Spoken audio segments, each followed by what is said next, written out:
కొంతమంది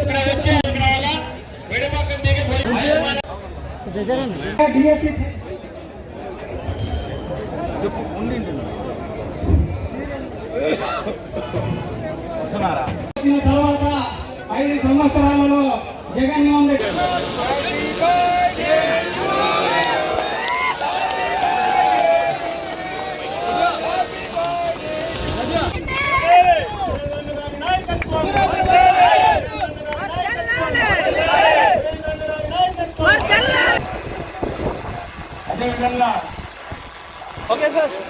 సమస్య ఇక్కడ కూడా చూపిస్తున్నారు.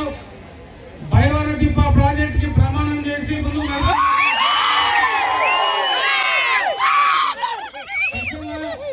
ఈ భైరవనదీప ప్రాజెక్ట్ మనం ఏదైతే ఎన్నికల్లో చెప్పామో రాబోయే 2-2.5 సంవత్సరాల్లో పూర్తి చేస్తామని, ఏదేమైనా పూర్తి చేసి కళ్యాణంలో ప్రజలు రుణం తీర్చుకుంటే అవకాశం వచ్చినందుకు ఈ విధంగా తెలియజేస్తున్నాను.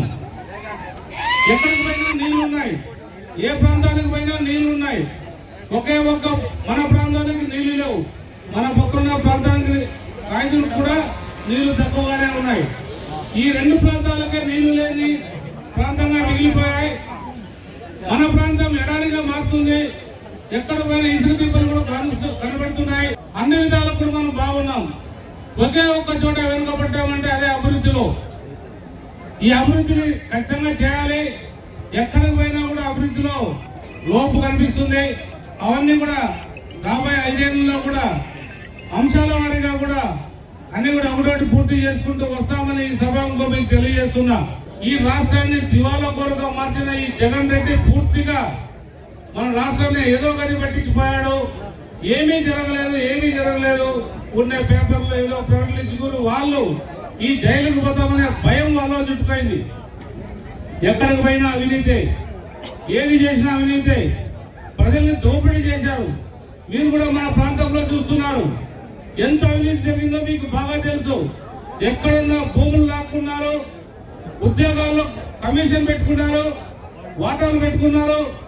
అలాగే కాంట్రాక్టర్లు భయపడి ఉన్న పనులు కూడా చేయకుండా పరిగెత్తిపోయే పరిస్థితి వచ్చిందంటే ఈ అభివృద్ధి కాకపోవడానికి ముఖ్య కారకులు ఇక్కడ పరిపాలించిన వైఎస్ఆర్ పార్టీ నాయకులను తెలియజేయాలి.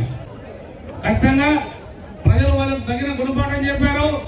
వాళ్ళు అనుకుంటున్నట్టు వాళ్ళకి 40% ఓట్లు పడతాయని జనం విరమించారు. అది పూర్తిగా తప్పు. ఒక్కసారి మన కార్యకర్తలు నాయకులు కూడా మీరు ఆలోచన చేయాలి. మనకు ఏదైతే వాలంటీర్ల రూపంలో ఉన్నారో ఆ వాలంటీర్లు ప్రతి ఇంటికి వెళ్ళి వాళ్ళు ఎవరైతే ఉన్నారో అందరూ కూడా మీరు మాకు ఓటు వేయకపోతే మీకు రాబోయే స్కీమ్స్ అన్ని కూడా కట్ చేస్తాం, రాబోయేది మా ప్రభుత్వమే, ఖచ్చితంగా మీరు మాకు ఓటు వేయాలని వాళ్ళు భయప్రాంతం